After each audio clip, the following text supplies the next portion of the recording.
Hello नमस्कार दोस्तों, स्वागत है आपके अपने YouTube channel DS Rajput education में। तो साथियों, मैं हूं आपका अपना दोस्त और होस्ट दिशा सिंह राजपूत। साथियों, आज आप लोग देखने वाले हैं हिंदी व्याकरण का महत्वपूर्ण प्रतिशत पेपर। साथियों, जो कि आपको सभी शिक्षक भर्ती परीक्षाओं में पूछा जाता है या फिर सभी प्रकार की जो भी परीक्षाएं होती हैं जिसमें भी आपका हिंदी आता है, ठीक है, सभी में आपको व्याकरण से संबंधित क्वेश्चन आंसर पूछे जाते हैं। तो आशा करता हूं आप लोग इसको ज़रूर देखेंगे और ज़रूर सॉल्व करेंगे। शुरू से लेकर के अंत तक ज़रूर आपको बने रहना है और सॉल्व भी करते चलना है, ठीक है। तो आप लोग अपनी तैयारी को स्वयं चेक करिएगा, देखिएगा आपने कितने नंबर अर्जित किए हैं, ठीक है। तो आशा करता हूँ आप लोग ज़रूर पसंद करेंगे और शुरू से अंत तक ज़रूर बने रहेंगे। तो चलते हैं, देखते हैं अपन पहला क्वेश्चन। यहाँ पर दिया हुआ है गे शब्द का पर्यायवाची है। तो गे शब्द का पर्यायवाची क्या हो जाएगा, आप लोग बताते चलिएगा दोस्तों, इसका राइट आंसर क्या होगा। तो जैसा कि आपको पता है कि गे शब्द का जो आपका पर्यायवाची होता है वो गृह शब्द का पर्यायवाची है, ठीक है। क्या है, गे शब्द का पर्यायवाची है किसका, है गृह का, यानी घर का, ठीक है, मकान का। नेक्स्ट देखते हैं आपके लिए साथियों, ये एक मॉक टेस्ट चैलेंज है, आप लोग जरूर करिएगा, इसको करते हुए चलिएगा, ठीक है। आपको डायरेक्ट आंसर बताया जाएगा, आपका क्या आंसर सही होगा। अगर वीडियो अच्छी लगे तो जरूर लाइक कर देना और इसी प्रकार से और भी वीडियो देखना चाहते हैं तो जरूर चैनल को भी सब्सक्राइब कर लें, साथ में बेल आइकन को भी जरूर प्रेस कर लें। नेक्स्ट देखते हैं, फल का पर्यायवाची शब्द है। तो फल का पर्यायवाची शब्द क्या हो जाएगा, जल्दी से देखिएगा आंसर और राइट करिएगा, कमेंट हमारे लिए बताइएगा आप लोग क्या होगा इसका राइट आंसर। फल का पर्यायवाची शब्द है तो साथियों, जो फल का पर्यायवाची शब्द होगा आपका वो परिणाम होगा, ठीक है। फल आप लोग जानते ही होंगे, किसी भी चीज़ को अपन लोग किसी भी कार्य को करते हैं तो फल की चिंता करते हैं, कहते हैं ना, कार्य किए करते चलो फल की चिंता मत करो, यानी कि परिणाम की चिंता मत करो, ये वही आपका परिणाम है, होता है फल, ठीक है। नेक्स्ट क्वेश्चन देखते हैं, नीलोत्पल शब्द में समास है। नीलोत्पल समास शब्द में कौन सा समास हो जाएगा, तो क्या होगा, अव्ययीभाव, तत्पुरुष, कर्मधार या फिर बहुव्रीहि। तो इसका जो राइट आंसर होगा वो आप लोग भी बताइएगा, कमेंट करिएगा हमें, ठीक है। तो नीलोत्पल का जो समास है आपका वो हो जाएगा कर्मधार समास। नीला है जिसका वो पल, ठीक है, क्या होगा।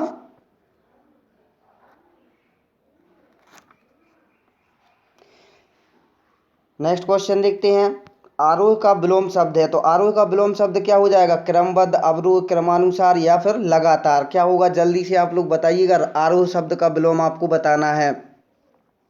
तो आरोह का आपका जो विलोम शब्द होगा, आरोह और अवरोह, ठीक है, ये एक दूसरे के विलोम शब्द है। अवरोह का अगर पूछा जाए तो आरोह हो जाएगा, आरोह का पूछा जाए तो अवरोध हो जाएगा, यानी कि आपका जो राइट आंसर होगा वो अवरोह हो जाएगा, ठीक है। विवाद का विलोम शब्द है।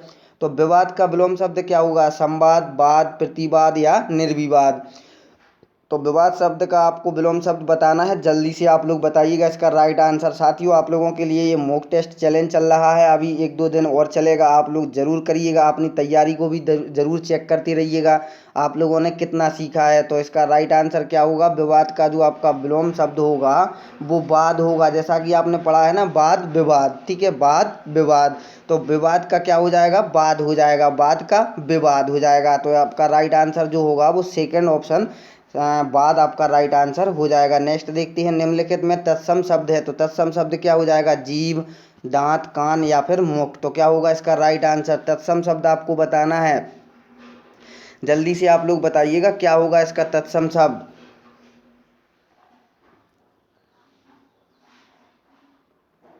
तो इसका जो राइट आंसर हो जाएगा वो आपका हो जाएगा मुख, जीभ, दांत, कान, इन शब्दों में से आपका जो तत्सम शब्द है आपका वो मुख हो जाएगा, यानी कि चौथा जो विकल्प है वो आपका राइट आंसर हो जाएगा। नेक्स्ट क्वेश्चन देखते हैं।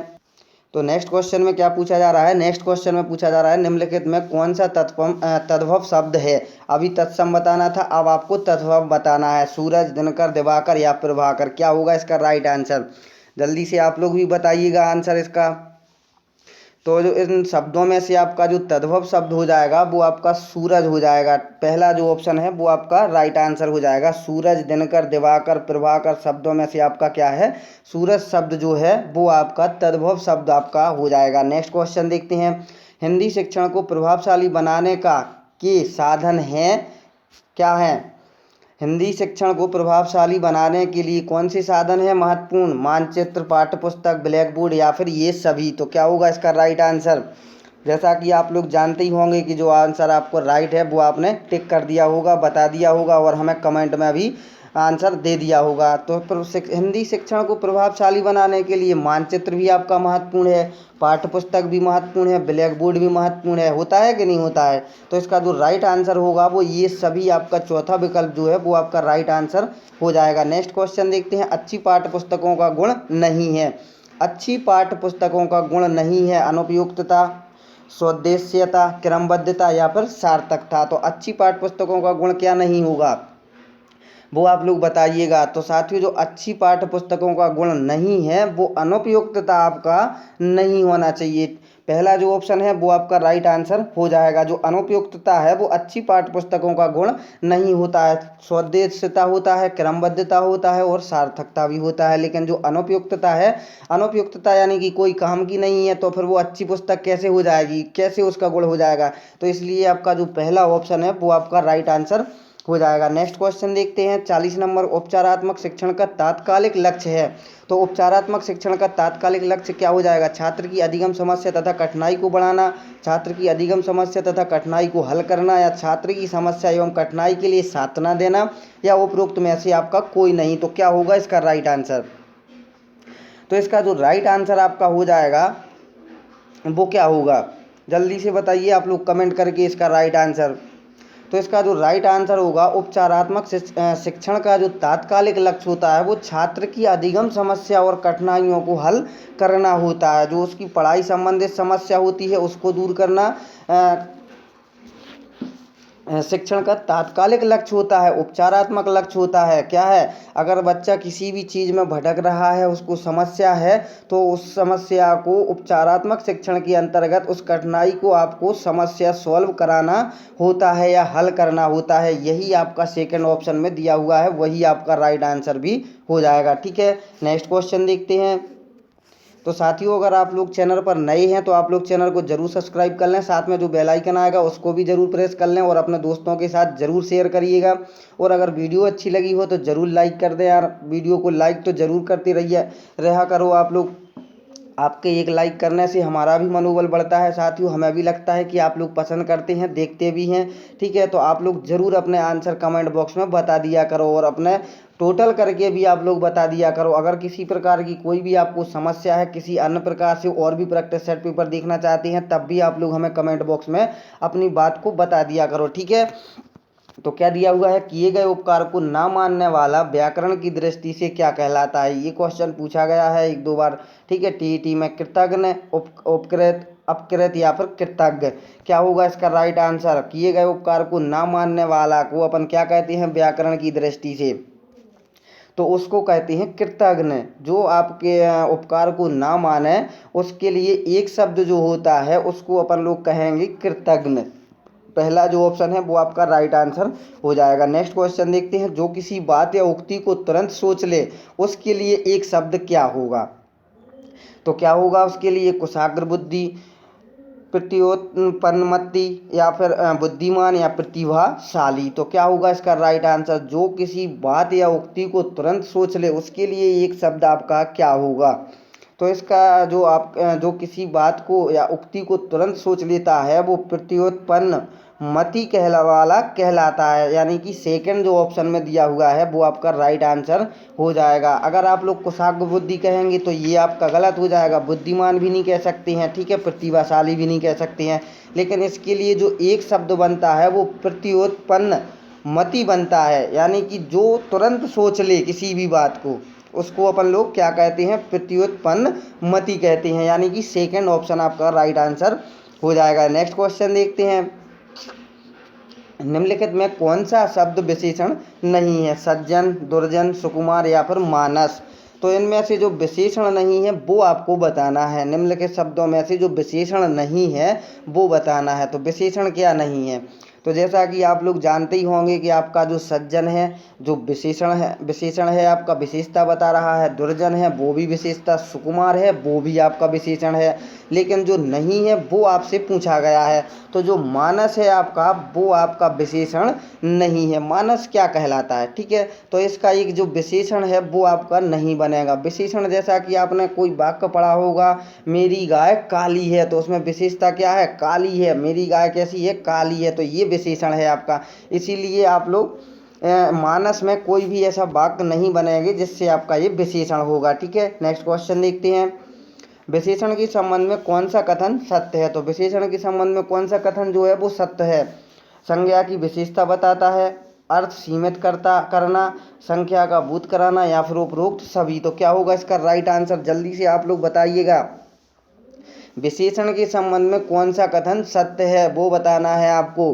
तो जैसा कि हमने आपको इससे पहले इसमें बताया था ना, वही आपकी बात सामने आ रही है, ठीक है। तो क्या विशेषण में संबंध किससे होता है, संज्ञा की विशेषता बताता है। विशेषता बताता है किसकी, संज्ञा की, वो क्या कहलाता है, विशेषण कहलाता है, ठीक है। तो यही आपको मैंने उदाहरण भी बताया था कि मेरी गाय काली है, तो गाय कैसी है, काली है, क्या बता रही है, विशेषता किसकी, संज्ञा की, ठीक है। तो आपका यही आपका राइट आंसर हो जाएगा। नेक्स्ट क्वेश्चन देखते हैं साथियों, बहुत ही शानदार क्वेश्चन है आपके हिंदी व्याकरण से संबंधित। ये आपके व्याकरण में आते हैं, व्याकरण के क्वेश्चन, बहुत सारे क्वेश्चन आपके पूछ लिए जाते हैं। यहाँ पर दिया हुआ है, स्वर्ग पृथ्वी सूर्य किस शब्द की अनेकार्थी हैं, गोचर की, गौ के, खेचर या सचराचर। क्या हो जाएगा इसका राइट आंसर, स्वर्ग पृथ्वी सूर्य ये शब्द कौन से शब्द की अनेकार्थी हैं वो आपको बताना है। तो जल्दी से आप लोग बताइएगा इसका राइट आंसर। तो इसका जो राइट आंसर हो जाएगा वो खेचर के पर्यायवाची आपके अनेकार्थी शब्द हो जाएंगे, स्वर्ग पृथ्वी सूर्य ये शब्द, ठीक है। तो आपका ये तीसरा जो ऑप्शन है वो आपका राइट आंसर हो जाएगा। नेक्स्ट क्वेश्चन देखते हैं 46, सर्प मेघ हरिण किस शब्द की अनेकार्थी हैं। अब ये आपको बताना है, सर्प है, मेघ है, हरिण है, ये शब्द कौन से शब्द की अनेकार्थी हैं, सारंग, नारंग, सारंग या फिर सड़ंग। तो क्या होगा इसका राइट आंसर, जल्दी से आप लोग बताइएगा। तो साथियों, सर्प मेघ हरिण जो शब्द अनेकार्थी हैं वो आपकी सारंग के हैं। पहला जो ऑप्शन है वो आपका राइट आंसर हो जाएगा। आशा करता हूँ आपने यही आंसर को लॉक किया होगा। तो साथियों, ये क्वेश्चन ऐसे क्वेश्चन है जो क्वेश्चन विगत वर्षों में पूछे भी गए हैं, और जो परीक्षाएं होने वाली हैं उन परीक्षाओं में भी ये क्वेश्चन पूछे जाएंगे, महत्वपूर्ण है। तो आप लोग जो भी क्वेश्चन देखिएगा वो अपने दिमाग में फिट करते चलिएगा, ठीक है। इसी प्रकार से आपके क्वेश्चन पूछे भी जाते हैं। तो आशा करता हूँ आप लोग ज़रूर इसको पसंद करते चल रहे होंगे और ज़रूर अपने दिमाग में फीड भी करते चल रहे होंगे, ठीक है। तो ये बहुत शानदार प्रैक्टिस सेट पेपर है आपके लिए।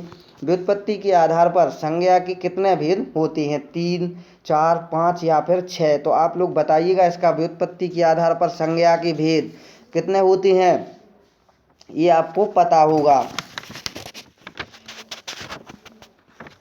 तो व्युत्पत्ति के आधार पर जो संज्ञा के भेद होते हैं वो कितने होते हैं।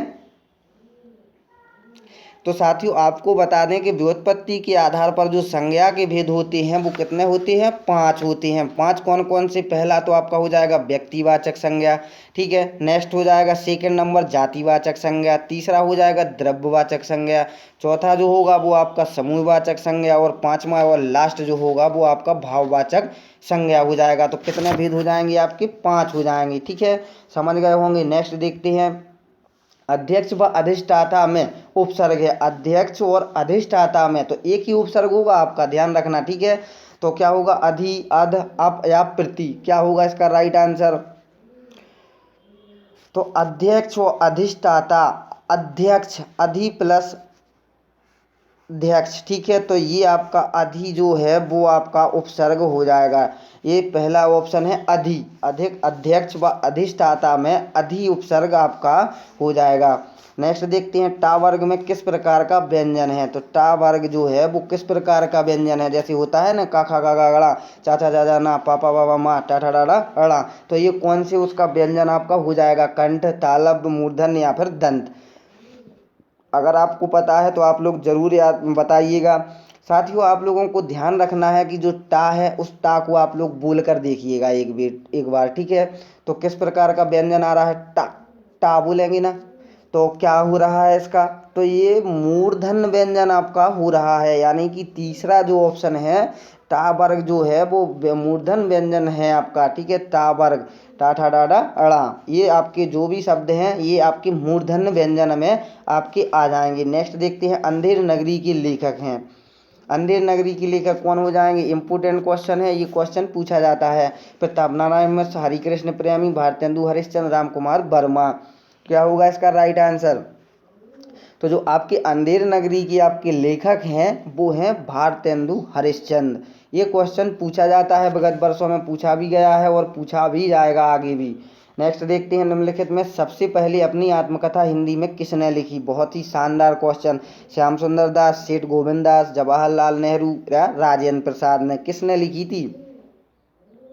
तो इसका जो राइट आंसर होगा, सबसे पहली जो आत्मकथा हिंदी में लिखी थी वो श्याम सुंदर दास जी ने लिखी हुई थी, यानी कि पहला जो ऑप्शन है वो आपका राइट आंसर हो जाएगा। नेक्स्ट क्वेश्चन देखते हैं, ये भी उससे भी शानदार क्वेश्चन है। हिंदी में जासूसी उपन्यासों के प्रसिद्ध लेखक कौन रहे हैं? देवकीनंदन खत्री, गोपाल राम गहमरी, जीपी श्रीवास्तव या सुदर्शन। क्या हो जाएगा इसका राइट आंसर? आप लोग बताते चलिएगा दोस्तों। तो हिंदी में जासूसी उपन्यासों के जो प्रसिद्ध लेखक रहे हैं वो गोपाल राम गहमरी आपका राइट आंसर हो जाएगा, सेकेंड ऑप्शन। नेक्स्ट क्वेश्चन देखते हैं, बहुत ही शानदार क्वेश्चन है। बोरो सवे रघुवंश कुठार की धार में बारन बजी सरतही, बान की वायु उड़ाप के लक्षण लक्ष्य करो अरिहा समर्थही। इन पंक्तियों में कौन सा रस हो जाएगा आपका? रौद्र रस, भयानक रस, विवश रस या वीर रस? अगर आपको आंसर पता है तो जल्दी से आप लोग कमेंट करिएगा। तो इसका जो राइट आंसर हो जाएगा, रघुवंश कुठार की धार में बारन बजी। ठीक है, तो ये रौद्र रस हो रहा है। यहाँ पर पहला जो ऑप्शन है वो आपका राइट आंसर हो रहा है। नेक्स्ट देखते हैं, ये भी क्वेश्चन आपको पता होगा। श्री गुरुचरण सरोज रज, श्री गुरुचरण सरोज रज निज मनु मुकर सुधारी, वर्णो रघुवर विमल जसु जो दायक फल चारु। उपरोक्त पंक्तियों में कौन सा छंद आपका हो जाएगा? दोहा, सोरठा, रोला या फिर बरवे? क्या होगा इसका राइट आंसर? तो आपका ये है जो एक आपका दोहा है। ठीक है, दोहा है, यानी कि पहला ऑप्शन आपका राइट आंसर हो जाएगा। तो आशा करता हूँ अच्छा लगा होगा आपको। ठीक है, नेक्स्ट क्वेश्चन नेक्स्ट क्वेश्चन में दिया हुआ है, बिनु पग चले सुने बिनु काना, इसमें कौन सा अलंकार है? असंगति, वक्रोक्ति, रूपक या श्लेष?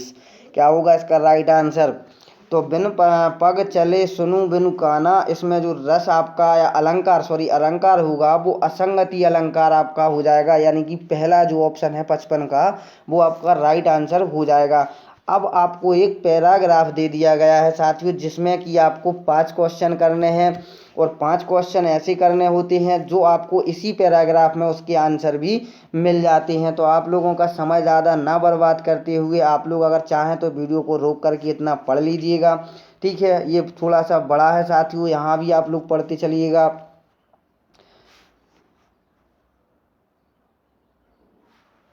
आशा करता हूँ आप लोगों ने रोक रोक कर इसको पढ़ लिया होगा। जैसे ही आपको टाइम दिया गया है उसमें आपने इसको पढ़ लिया होगा। अब आपको क्या करना है, क्वेश्चनों को डायरेक्ट हल करना है।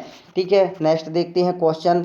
तो साथियों आपको बता दें कि ऐसे पैराग्राफ गद्यांश पद्यांश के कम से कम आपके 10 नंबर से लेकर के 5 नंबर से लेके 15 नंबर तक के आपके पैराग्राफों में से क्वेश्चन आंसर आ सकते हैं। यानी कि अगर आपका 3 पैराग्राफ आ गया गद्यांश पद्यांश, तब आपके कितने हो जाएंगे? 15 नंबर हो जाएंगे। 5-5 नंबर का रहता है और ये आपको बहुत ही आसान, यानी कि एक लड्डू रहता है। ठीक है, जिसमें कि आपको उसी में पढ़ना, उसी में से आपको आंसर देने होते हैं। ठीक है, तो ऐसे जब भी आपके पैराग्राफ आ जाए इनको बहुत ही ध्यानपूर्वक पढ़िएगा एक बार और सीधा क्वेश्चन को सॉल्व करते जाइएगा। ठीक है, नेक्स्ट क्वेश्चन देखते हैं। शील गुण के कारण अधिकारियों और कर्मचारियों में क्या था? कटुता एवं वैमनस्य स्थापित होता है, मधुर एवं प्रगाढ़ संबंध स्थापित होता है, स्नेह घटने लगता है या परस्पर संदेह बनता है? तो क्या होगा इसका राइट आंसर? तो शील गुण के कारण अधिकारियों और कर्मचारियों में जो होता है वो मधुर एवं प्रगाढ़ संबंध स्थापित होता है। तो आपका ये सेकंड जो ऑप्शन है वो आपका राइट आंसर हो जाएगा। नेक्स्ट देखते हैं, शील गुण किस प्रकार अर्जित किया जा सकता है। तो शील गुण किस प्रकार अर्जित किया जा सकता है, तो ये क्वेश्चन जो है ये आपकी आम भाषा के लिए भी सही है। अगर आपको पैराग्राफ भी नहीं दिया होता तब भी आप इन क्वेश्चनों को सॉल्व कर सकते थे। ठीक है, इसलिए आप लोग, अगर आपने नहीं भी पढ़ा है तो आप लोग इसको सॉल्व करते चलिएगा। शील गुण किस प्रकार अर्जित किया जा सकता है, प्रतिदिन नियमित व्यायाम से, स्वयं की चिंतन मनन, सत्संगति एवं सतत अभ्यास से, या मित्रों के साथ समय बिताने से, या फिर ख्याली पुलाव पकाने से। क्या होगा इसका राइट आंसर, तो आपका जो राइट आंसर होगा वो स्वयं के चिंतन मनन, सत्संगति और सतत अभ्यास से क्या होता है, शील गुण अर्जित किया जा सकता है। तो आपका ये सेकंड जो ऑप्शन है वो आपका राइट आंसर हो जाएगा। नेक्स्ट क्वेश्चन देखते हैं, शील युक्त व्यवहार प्रत्येक व्यक्ति के लिए हितकर है क्योंकि इससे क्या होता है, पुण्य प्राप्त होता है, बहुत अधिक संपत्ति मिलती है, कटुता दूर होती है, दीर्घायु प्राप्त होती है। फंस गए ना इस क्वेश्चन में, बताइए आपका इसका क्या राइट आंसर होगा। तो शीलयुक्त व्यवहार प्रत्येक व्यक्ति के लिए हितकर है, तो क्यों है, तो वो इससे क्या होता है, कटुता दूर होती है। आपका तीसरा जो ऑप्शन है वो आपका राइट आंसर हो जाएगा। नेक्स्ट क्वेश्चन देखते हैं, शीलवान व्यक्ति अपने संपर्क में आने वाले लोगों को कैसे प्रभावित करता है। सबको गर्मजोशी से स्वागत द्वारा प्रभावित करता है, साधन सुलभ कराने के द्वारा प्रभावित करता है, लोगों को निस्वार्थ सेवा द्वारा प्रभावित करता है, या सुखद वातावरण के सृजन द्वारा प्रभावित करता है। तो शील युक्त व्यक्ति अपने संपर्क में आने वाले लोगों को कैसे प्रभावित करता है, तो साथियों वो करता है सुखद वातावरण के सृजन द्वारा प्रभावित करता है। शीलवान जो व्यक्ति होगा साथियों वो हमेशा खुश रहेगा और आपको अपनी ओर प्रभावित भी करेगा। ठीक है, इसलिए क्या दिया हुआ है, सुखद वातावरण के सृजन द्वारा वो आपको क्या करेगा, प्रभावित करेगा। आज का लास्ट क्वेश्चन है साथियों। लास्ट क्वेश्चन देखने से पहले आप लोग अपना नंबर हमें ज़रूर बताइएगा, आपने कितने नंबर प्राप्त किए हैं। 30 क्वेश्चनों का आपका जो प्रैक्टिस सेट पेपर था जो कि हिंदी व्याकरण का था, कितने नंबर आपने अर्जित किए हैं, कितने नंबर आपने प्राप्त किए हैं, आप लोग ज़रूर बताइएगा हमें कमेंट बॉक्स में। कैसा लगा प्रैक्टिस सेट पेपर ये भी आप लोग ज़रूर बताना। अगर आपने अभी तक चैनल को सब्सक्राइब नहीं किया है तो चैनल को ज़रूर सब्सक्राइब करें, साथ में जो बेल आइकन आएगा उसको प्रेस कर लें, और आप लोग बेल आइकन को ज़रूर प्रेस कर लें साथियों। इससे क्या होता है, इससे जैसे ही कोई वीडियो अपलोड होती है उसका नोटिफिकेशन आपके लिए सबसे पहले मिल जाता है। और यार वीडियो को ज़रूर लाइक कर देना, ठीक है, अपने दोस्तों के साथ भी इसको ज़रूर भेज देना। नेक्स्ट देखते हैं, सुसंस्कृत मनुष्य के चरित्र का अभिन्न अंग है शील, क्रोध, उत्तेजना या इनमें से कोई नहीं। तो क्या हो जाएगा इसका राइट आंसर, आपको ज़रूर कमेंट बॉक्स में हमें बताना है कि क्या राइट आंसर होगा। ठीक है, सुसंस्कृत मनुष्य के चरित्र का अभिन्न अंग है शील, क्रोध, उत्तेजना या इनमें से कोई नहीं। तो इसका आंसर आप लोगों के लिए नहीं बताया जाएगा। तो आप लोगों को क्या करना है, 60 का क्वेश्चन फर्स्ट सेकंड जो भी आपका सही है वो आपको हमें कमेंट बॉक्स में बताना है। ठीक है, तो साथियों मिलते हैं नेक्स्ट वीडियो में, जब तक के लिए जय हिंद, जय भारत।